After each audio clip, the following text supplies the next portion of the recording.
Hey everyone, back again. Welcome back to another video review. This time we are going to be taking a look.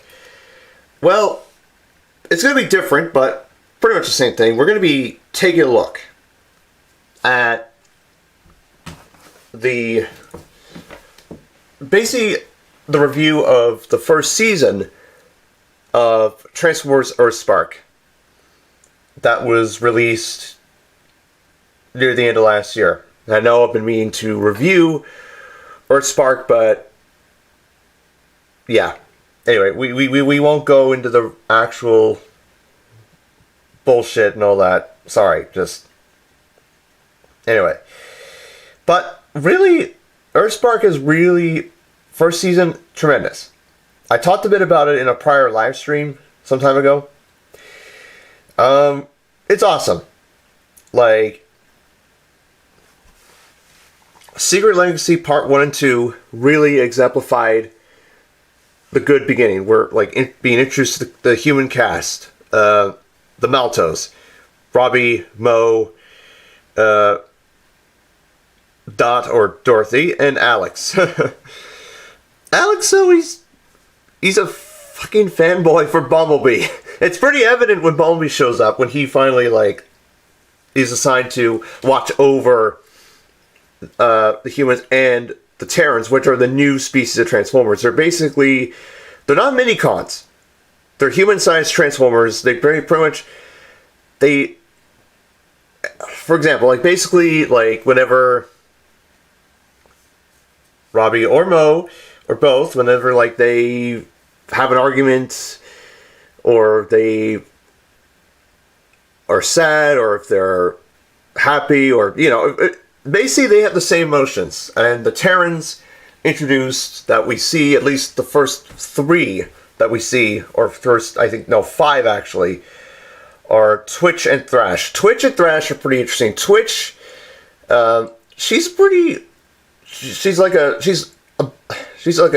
tomboy, or tom girl in a way. And really is awesome. She turned into a surveillance drone. Actually, it's one of the drones that Optimus Prime uses to scan for any potential threats at the beginning of the series, because this takes place years after the Great War.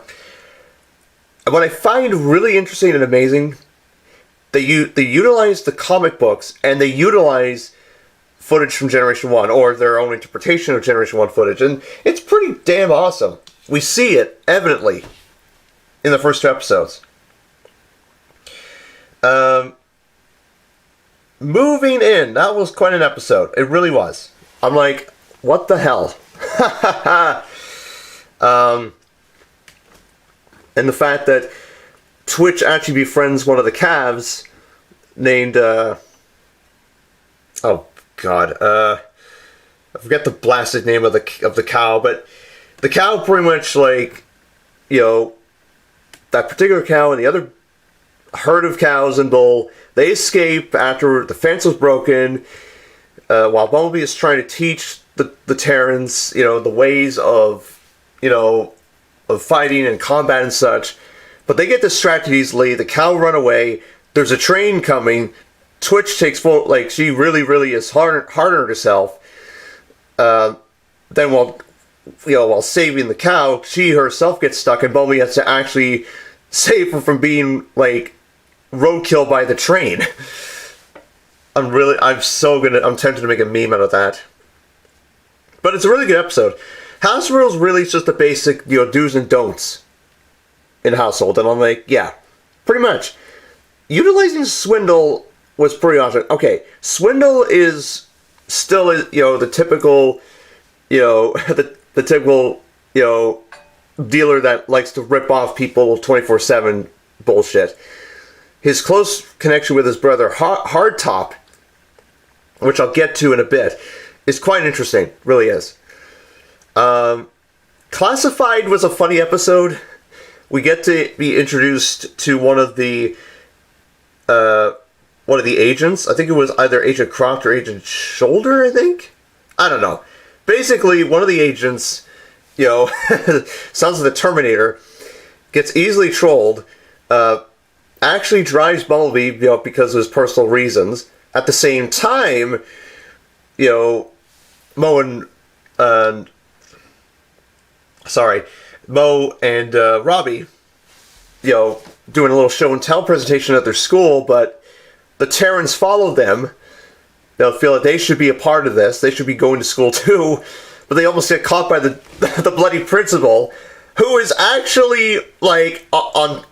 We find out he himself is trying to find a love life on Tinder. Okay, no, not Tinder, but on a dating site in that particular universe. And there is some excellent, actors and actresses from the Prime universe, like, Steve Blum and Darren Norris and even Clancy Brown, who, now, let's see, traditions, that's, again, same thing as house rules, typical this and that and whatnot. Wheeljack's introduction was pretty damn awesome.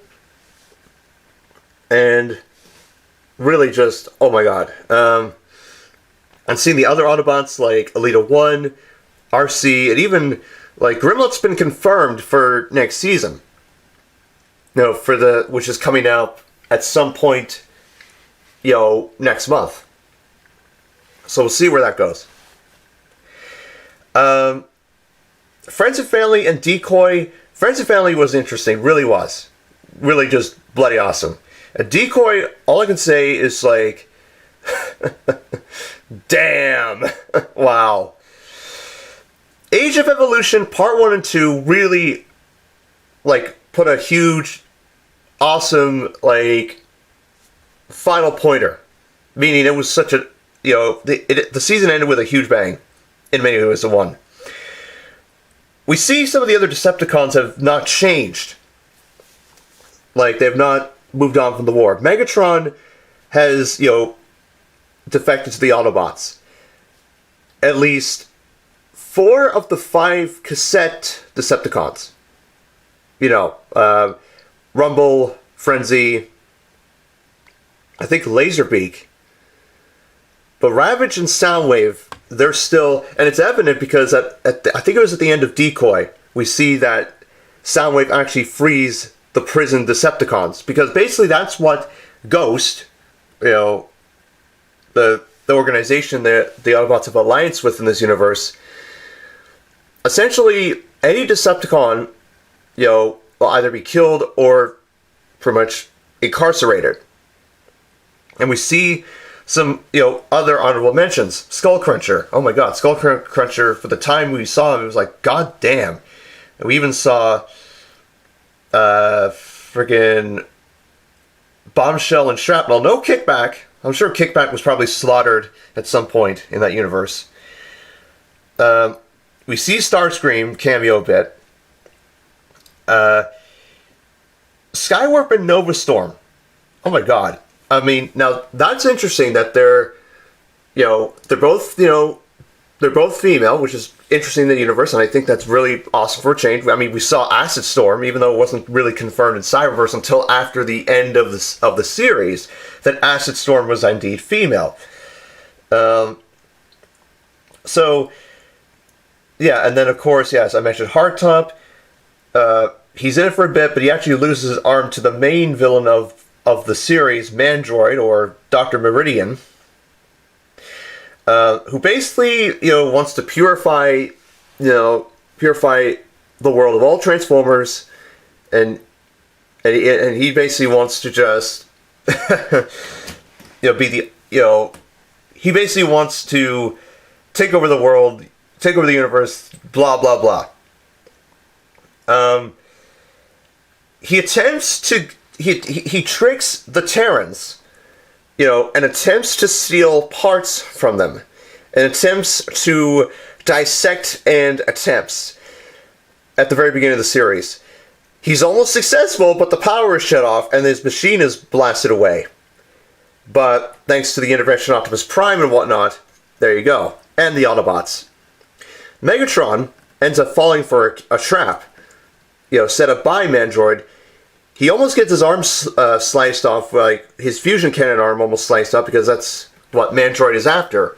But once again, the combination of Dorothy and the Autobots, like Optimus Prime being like, but then they end up escaping and whatnot. Throughout this, we see the mystical artifact that pretty much embodies the spirit of the Terrans that has been controlled by, or under the control of Quintus Prime.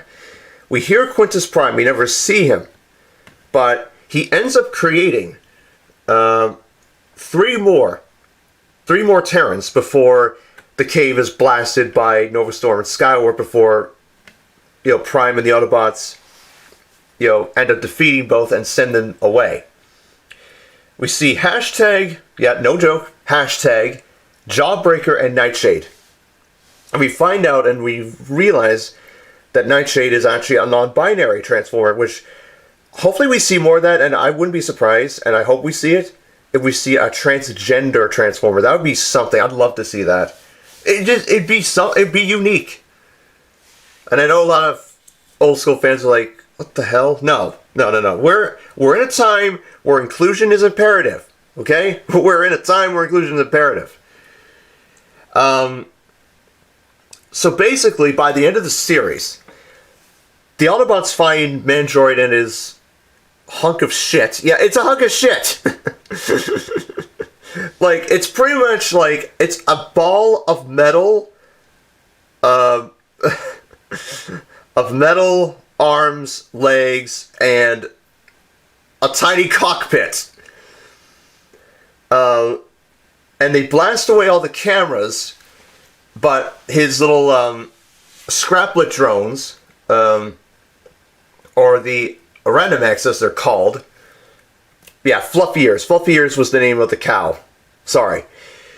The Aranimex are like the scraplets, but they're a bit more badass and a bit more, how should I say this? A little bit more Tobernizing. And they're hard to kill. Actually, a little bit more easy because we see the Maltos, defeat a couple. We see, oh my god, and I think it was in the episode Classified. We see Twitch's like awesome combat skills put to the test. Using her rotor blades as swords, which sadly her warrior class or deluxe class toy doesn't have that function. Shame, but what can you do? We see that by the end of that, Twitch is the one that ends up like pretty much being David, Mandroid Machine being Goliath, and Twitch ultimately delivers the final blow. Like even though Optimus and Megatron's like he's bleeding out. He's dying. Like he's fucking dying. Because of what Mandroid attempted to do. Bleeding out Energon, he's nearly dying. But Twitch ultimately, like I said, uses her awesome sword blades, slices like the main core of the of that monstrosity, destroying it and potentially killing Mandroid in the process, potentially. And that was really awesome, and the day is saved, everyone's happy, and all is well that ends well.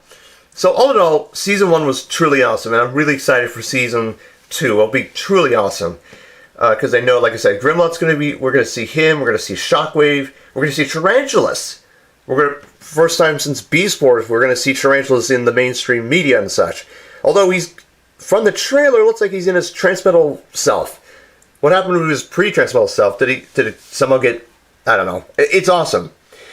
Oh yeah, we're going to see Breakdown, and we saw him in the trailer, and a few other guys. And there's a guy called Bruno, and who the hell's Bruno? Was he a guy in Season 1? I'm not sure.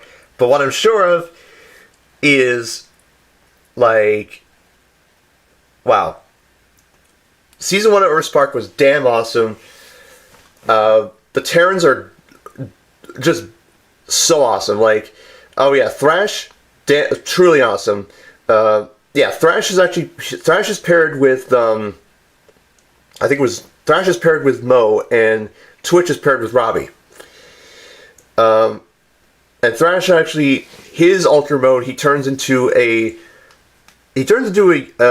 motorcycle, like a motorcycle with a sidecar. Really nice. We haven't seen that since Animated Prowl, I believe. Long time since we've seen that. As for the other Terrans, well, they never got their vehicle altered modes. I'm probably certain they're going to get their Earth modes in the next season. Who knows? Whatever their vehicle modes might be, who knows? And oh yeah, in the chaos, that stone that was able to create the Terrans was lost. We don't know if it was broken. We don't know if it was destroyed. We don't know if some sort of... We don't know if it was recovered in the wrong hands. Hint, hint. We don't know that.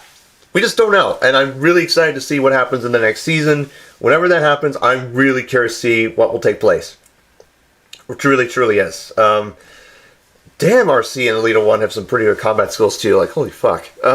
Anyway, so that's my favorite review of the Transformers EarthSpark Season 1. And, yeah, I'm really curious to see how Season 2 goes, and we'll take it from there. So anyways, until the next time we see each other, take a run and see you, and catch you later. Bye-bye.